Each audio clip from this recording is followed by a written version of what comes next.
275 வீடுகளுக்கும் பூக்கட்டி ஒரு ஷாம்பிள் பார்க்கணும் அப்படிங்கிறதுக்காண்டி மீனாவுக்கும் சிந்தாமணிக்கும் போட்டி வைக்கிறாங்க இல்லையா. அதில் பார்த்தீங்கன்னா மீனா அழகழகாக சூப்பராக கட்டி அழகு தோரணப்படுத்திடுறாங்க. ஏன்னா சிந்தாமணி பல கேடி வேலைகளையும் சிந்தனையை செலுத்திக்கிட்டு இருக்காங்க. ஆனால் நம்ம தலைவி மீனா பூவிலே பிறந்து பூவிலே வளர்ந்த பூ மகள் அப்படின்னு சொல்லலாம் இல்லையா. அதனால் பூக்களை அழகாக கட்டி கொண்டே கொடுத்துட்றாங்க. 2 பேர் சாம்பிளையும் பார்த்துட்டு ஆஹா சூப்பர் அப்படின்னு சொல்லிட்டு அந்த ஒட்டுமொத்த குடும்பம் அந்த தலைவர்கள் எல்லாருமே மீனா கட்டின பூ தான் சூப்பர் அழகு அப்படின்னு சொல்லிடுறாங்க. சிந்தாமணிக்கு அந்த வாய்ப்பு போயிடுது.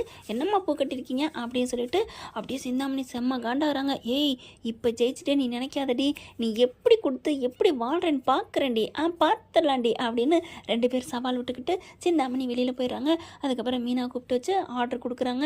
நீங்கள் கண்டிப்பாக நீங்கள் தான் கொடுக்குறீங்க அப்படின்னு சொல்லிட்டு ரொம்ப சந்தோஷப்படுறாங்க மீனாவும். அடுத்து என்ன பண்ணுறாங்க, மீனா வந்து கொஞ்சம் எனக்காக ஒரு உதவி பண்ண முடியுமா அப்படின்னு மீனா கேட்க அவங்க என்ன பண்ணுறாங்க, சொல்லுங்கம்மா என்ன வேணும் அப்படிங்கிறாங்க. இல்லை எப்படியும் இது ஒரு வருஷத்துக்கு எப்படியும் ஒரு 20-30 லட்சத்துக்கு நான் ஆர்டர் கொடுப்பேன் பூக்கட்டி அப்படிங்கிறாங்க. ஆமாம் தெரியும், அதனால் எனக்கு ஒரு அட்வான்ஸாக ஒரு 5 லட்சம் பணம் வேணும், நான் அதை கழிச்சுக்கிறேன் ஆரம்பத்தில், அடுத்தடுத்து நான் அப்புறமா சம்பளமாக வாங்கிக்கிறேன், எனக்கு கொஞ்சம் இக்கட்டான சூழ்நிலை அப்படிங்கிறாங்க. பரவாயில்லம்மா, உன் பூவை பார்த்துட்டு எல்லாரும் அப்படி சந்தோஷப்பட்டிருக்காங்க, அதனால் அவங்க எல்லாரும் கொடுக்குறாங்களோ இல்லையோ என்னோட கமிட்டிலேருந்து நான் உங்களுக்கு 5 லட்சம் கொடுக்குறேன், நான் அதுக்கப்புறம் அவங்ககிட்டருந்து சம்பளத்தை காசை வாங்கி நான் கழிச்சுக்கிறேன் அப்படின்னு சொல்லி 5 லட்சத்துக்கான காசோலை கொடுக்குறாங்க. வாங்கிக்கிறாங்க. முத்துவை கூப்பிட்டு அப்படியே அதை கையில் கொடுத்து சந்தோஷப்படுறாங்க. ரொம்ப சந்தோஷப்படுறாரு. மீனா அப்படின்னு சொல்லிட்டு இந்த 5 லட்சம் வச்சுக்கோங்க, இப்போ அடுத்து வந்து என்ன பண்ணலாம் அப்படிங்கிறாங்க. இப்போ என்ன பண்ணுறது, சிந்தாமணிக்கு மூக்குடைச்சி விட்டுட்டோம், இப்போ நம்ம அந்த பத்திரத்தை திருப்பணும்னா 7 லட்சத்துக்கு அப்பாவுக்கு ஆப்ரேஷனுக்கு வச்சதானே, இன்னும் 2 லட்சத்துக்கு என்ன பண்ணுறது அப்படிங்கல. அப்போ பார்க்குறாங்க, நம்ம என்ன பண்ணலாம், நம்ம வீடு கட்டுறதுக்கு மாடி கட்டுறதுக்கு வச்சுருக்கோமே 3 லட்ச ரூபா, அதை எடுப்போமா, இல்லைங்க அது ரூம்பு கட்டுறதுக்காண்டி வச்சுருந்தது, அது இருக்கட்டுமே அப்படிங்கிறாங்க.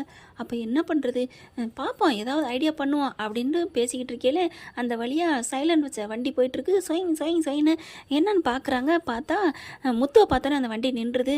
சார் அப்படின்னு சொல்லிட்டு போயிட்டு அவரை பார்த்துடுறாங்க. அந்த அமைச்சர் தாங்க முத்துவுக்கு நண்பராக இருந்தார் இல்லையா, அவர் கார் கதவை திறந்துட்டு இறங்கி வராரு. முத்து அப்படின்னு சொல்லி கட்டி பிடிச்சிக்கிறாங்க. அதுக்கப்புறம் என்னப்பா இங்கே வந்து நின்றுருக்க, இல்லை சார் சும்மா ஒரு சின்ன பிரச்சனை, அதான் என்ன பிரச்சனை அப்படிங்கல வீட்டில் நடந்தது கொஞ்சம் ஓரலாக சொல்கிறாரு. ஓ இதுதான் பிரச்சனையா, என்னப்பா நீ இதெல்லாம் ஒரு பிரச்சனையா, விட்டு தள்ளு அப்படிங்கிறாங்க. என்ன சார் சொல்கிறீங்க, ஆமாப்பா இப்போ என் பேர பிள்ளைங்க ஸ்கூலுக்கு போக வர இருக்காங்க, காலையிலையும் கொண்டு போய் விடணும், சாயந்தரமும் அதே மாதிரி கூட்டி கொண்டாந்து விடணும், அதை நீ 2 வேளையும் நீ கூட்டி கொண்டு விட்டு வரியா அப்படின்னு சொல்ல. சார் என்ன சார் சொல்கிறீங்க, ஆமாப்பா அப்படின்னு சொல்லிட்டு மாதம் நீ 20,000 வாங்கிக்க. சார் 20,000மா மாதமா, ரொம்ப தேங்க்ஸ் சார், இதை நீ செய்வியா அப்படின்னு கேட்குறாரு. செய்வியான்னு கேட்கலாமா சார், என்ன சார் நீங்கள் பசியோடு இருந்தவனுக்கு பிரியாணி கிடைச்ச மாதிரி இப்படி ஒரு வாழ்க்கை கொடுக்குறீங்க அப்படின்னு சொல்லிட்டு ரொம்ப தேங்க்ஸ் சார், ரொம்ப தேங்க்ஸ் சார் அப்படிங்கிறாங்க. அப்புறம் டியூஷன் வேற வருது, அதுக்கு நீ கூட்டி கொண்டே விட்டீங்கன்னா அதுக்கு ஒரு 5,000 கூட வாங்கிக்க. ஐயோ ஐயோ ரொம்ப தேங்க்ஸ் சார், ரொம்ப தேங்க்ஸ் சார் அப்படிங்கிறாங்க. அப்புறம் சார் ஒரு மாதத்துக்கு 25,000னா 2 மாதத்துக்கு 50,000பா, 4 மாதத்துக்கு 1 லட்சம்ப்பா, 8 மாதத்துக்கு என்னப்பா நீ 2 லட்சம் அப்படிங்கிறாங்க. அப்போ ஒரு வருஷத்துக்கு ஐயய்ய 3 லட்சம்ப்பா அப்படிங்கிறாங்க. சார் எனக்கு ஒரு 2 வருஷத்துக்கு இந்த பணத்தை சம்பளத்தை கொடுத்தீங்கன்னா ரொம்ப உதவியாக இருக்கும் சார், நான் தான் என் வீட்டு கஷ்டத்தை சொன்னேனே சார் அப்படின்னு சொல்கிறாங்க. என்னப்பா இது ஒரு கேள்வி, நீ அதெல்லாம் கவலையப்படாத, நீ கேட்டால் உனக்கு சும்மாவே தருவேன். சார் சார் சார் அதெல்லாம் வேணாம் சார், 2 வருஷம் காசை மட்டும் 5 லட்சம் கொடுத்தீங்கன்னா போதும். என்னப்பா நீ 5 லட்சங்கிற, 2 வருஷத்துக்கு 6 லட்சம்ப்பா. சார் நீங்கள் சூற புலி சார் கணக்கில் அப்படின்னு சொல்ல, எல்லாரும் என்னை அப்படி தான்ப்பா சொல்லுவாங்க, நான் கணக்குனா சூப்பராக போடுவேன் அப்படின்னு சொல்கிறாங்க. தேங்க்யூ சார், அப்போ 6 லட்சமே தந்துடுறீங்களா? ஆமாப்பா இந்தா இப்போயே வாங்கிக்க அப்படின்னு சொல்லிட்டு 6 லட்சத்துக்கு காசை கொடுக்குறாங்க. நீங்கள் ரொம்ப நல்லா இருக்கணும் சார் அப்படின்னு சொல்லிட்டு முத்துவும் மீனாவும் கிளம்புறாங்க. அடுத்த வாரம் வந்துடுங்க, இந்த வாரம் நாங்கள் பிக்னிக் போகிறோம், போயிட்டு வந்ததுக்கப்புறம் அடுத்த வாரம் ஓகேவா? ஓகே சார் தேங்க்யூ சார் அப்படின்னு சொல்லிட்டு மீனா அப்படின்னு சொல்லி கட்டி பிடிச்சிக்கிறாங்க. சரி சரி வா வா கிளம்பு வா அப்படின்னு சொல்லி கூட்டிகிட்டு வராங்க. கூட்டிகிட்டு வந்துட்டு வீட்டுக்கு வந்து அப்பா அப்பான்னு எல்லாரையும் கூப்பிட்றாரு. எல்லாரும் வந்துடுறாங்க. என்னடா எதுக்கெடுத்தாலும் கத்திக்கிட்டே தான் வருவியா? இல்லைப்பா இல்லைப்பா வாங்க வாங்க, நான் அம்மா கூப்பிட்றாங்க, எல்லாரையும் கூப்பிட்றாங்க, வாப்பா வாப்பா அப்படின்னு சொல்லிட்டு, எவ்வளோப்பா கடை இருக்குது நம்ம பத்திரம், அது 7 லட்ச ரூபாய்ட்ட இருக்குடா அப்படின்னு அப்படின்னு சொல்கிறாங்க. இந்தாப்பா அப்படின்னு சொல்லிட்டு வட்டியோட சேர்த்து இந்தா 8 லட்சம் வச்சுக்க அப்படிங்கிறாங்க. என்னடா? ஆமாப்பா வச்சுக்க. மனோஜ், ஸ்ருதி, ரவியெல்லாம் பார்க்குறாங்க. என்ன முத்து, மீனா என்ன ஏது? அதுவா அப்படின்னு சொல்லிட்டு நடந்ததை பூரா சொல்கிறாங்க. அந்த சிந்தாமணி தோத்ததையும் இவங்க வந்து பூ மாலை கட்டி ஜெயிச்சு அதில் 5 லட்சம் வாங்கிட்டு வந்தது எல்லாத்தையும் சொல்கிறாங்களா. வா சூப்பர் மீனா அப்படின்னு கை கொடுக்குறாங்க. அண்ணாமலை வந்து ரொம்ப பெருமைப்பட்டுக்கிறாரு. அதுக்கப்புறம் நீங்கள் போயிட்டு பத்திரத்தை திருப்பிட்டு வந்துடுங்க, அவங்க கிட்ட கொடுக்கவே வேணாம் அப்படின்றாங்க. அடுத்து மீதி 4 லட்சம் பணம் இருக்குப்பா, மீதி 3 லட்சம் இருக்குது, அதை வச்சு நாங்கள் ஏற்கனவே 3 லட்சம் சேர்த்துட்டோம், இந்த 6 லட்சத்தில் நாங்கள் மாடி கட்டிக்கிறோம்ப்பா ரூம்பு அப்படிங்கிறாங்க. சூப்பர் அப்படின்னு சொல்லிட்டு எல்லாம் கட்டி பிடிச்சிக்கிறாங்க. மீனா பார்த்து விஜய் அப்படி பொறாமப்படுற மாதிரி பார்க்குது. பரவாயில்லையே, இந்த பூக்காரிக்கு இவ்வளோ திறமை இருக்குதா அப்படின்னுட்டு அடுத்து பத்திரத்தை போய் திருப்பிட்டு வந்துடுறாங்க. பணத்தை கொடுத்துட்டு இவன் பார்த்தீங்கன்னா மறுநாள் வராரு. என்ன முடிவு பண்ணிட்டீங்களா, பத்திரத்தை திருப்பி தாரீங்களா இல்லையா, பணத்தோடு நான் வந்திருக்கேன்ல அப்படி இப்படி சொல்ல, உன் பணம் யாருக்கியா வேணும் அப்படிங்கிறாங்க. என்ன சொல்கிறீங்க அப்படிங்களா. ஆமாம் பத்திரம்லாம் நாங்கள் திருப்பிட்டோம் அப்படிங்கிறாங்க. திருப்பிட்டீங்களா? ஐயோ உன் பணம் கண்டிப்பாக வரும் அப்படின்னு சொன்னோன்னே அந்த ஃபைனான்ஸ்கார் என்ன பண்ணுறான், சரிங்க பத்திரம் இப்போ வீட்டில் வந்துருச்சு, பேங்க்கில் இருந்துச்சுங்கிறக்காண்டி எனக்கு நீங்கள் பத்திரம் கொடுக்கல, இப்போ வந்துருச்சுல அந்த பத்திரத்தை நீங்கள் கொடுக்க வேண்டிய காசுக்கு பதில் கொடுங்க. என்ன சார் விளையாடுறீங்களா? முதல்ல ஏதோ கையெழுத்து வேணும்னு நேட்டிங்க கொடுத்துட்டோம், அப்புறம் என் பொண்டாட்டிகிட்டே வாங்கிட்டீங்க, இப்போ என்ன பத்திரத்தை கேட்குறீங்க?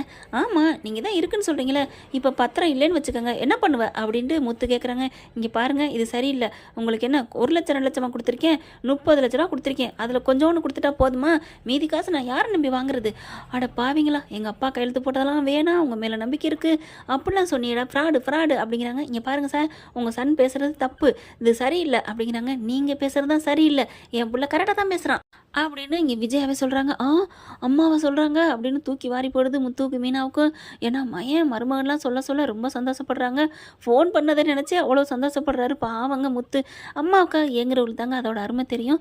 அடுத்து எனக்கு பத்திரம் வேணும் அப்படிங்கிறாங்க. இங்கே பாருங்கள், ஒரே மாதத்தில் உங்கள் பணத்துக்கு நாங்கள் கேரண்டி அப்படின்னு முத்து மீனாவை சொல்கிறாங்க.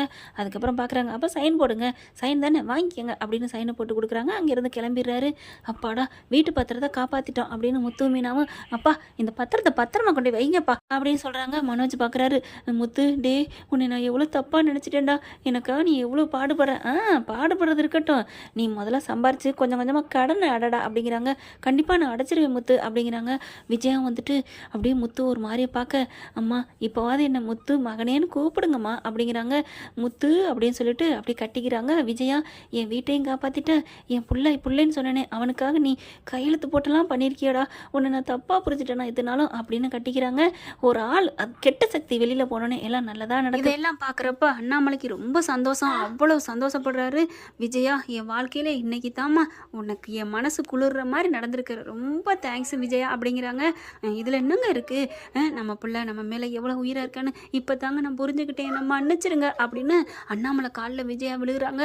அவருக்கு அப்படியே அதிர்ச்சி ஆகுது. மறுபடியும் விஜயா என்ன விஜயா எனக்கு அதிர்ச்சி மேலே அதிர்ச்சியாக வருதே, என் இதய துடிப்பு அதிகரிக்குது, ஐயோ அப்படின்னு சொல்லிட்டு ரொம்ப பெருமையாக சந்தோஷப்படுறாங்க. விஜயா காலில் விழுகிறது அதை விட சந்தோஷம் அடைகிறாங்க. முத்துவும் அப்பா பரவாயில்லப்பா, அம்மா இப்படி இருந்தால் எவ்வளோ நல்லா இருக்கும் அப்படிங்கிறாங்க. விழுடா கால நேரம் எல்லாம் இப்போ தானே கூடி வரணும் அப்படிங்கிறாங்க. அப்படியே முத்துவுக்கு நெத்தியில் முத்தம் கொடுக்குறாங்க நம்ம விஜயா. என்ன ஃப்ரெண்ட் இப்படி போனால் நல்லா தானே இருக்கும், பார்க்கலாம் என்ன நடக்க போகுதுன்னு. இந்த பதிவு உங்களுக்கு பிடிச்சிருந்துச்சுன்னா உங்கள் பொண்ணான கையில் ஒரு லைக்கை போட்டு சப்ஸ்கிரைப் பண்ணிடுங்க. Thank you friends. இந்த வீடியோ உங்களுக்கு பிடிச்சிருந்தா தயவு செய்து லைக் பண்ணுங்க. இன்னும் அப்டேட்ஸ்க்காக சேனலை சப்ஸ்கிரைப் பண்ண மறக்காதீங்க. நம்ம கிட்ட இருக்க எல்லா சேனல்ஸோட லேட்டஸ்ட் வீடியோ அப்டேட்ஸ்க்காக மேல ரைட் சைட்ல காட்டுற லிங்கை கிளிக் பண்ணி வாட்ஸ்அப் குரூப்ல ஜாயின் பண்ணுங்க. உங்களிடம் விடைபெறுவது நான் உங்கள் மெஹர்.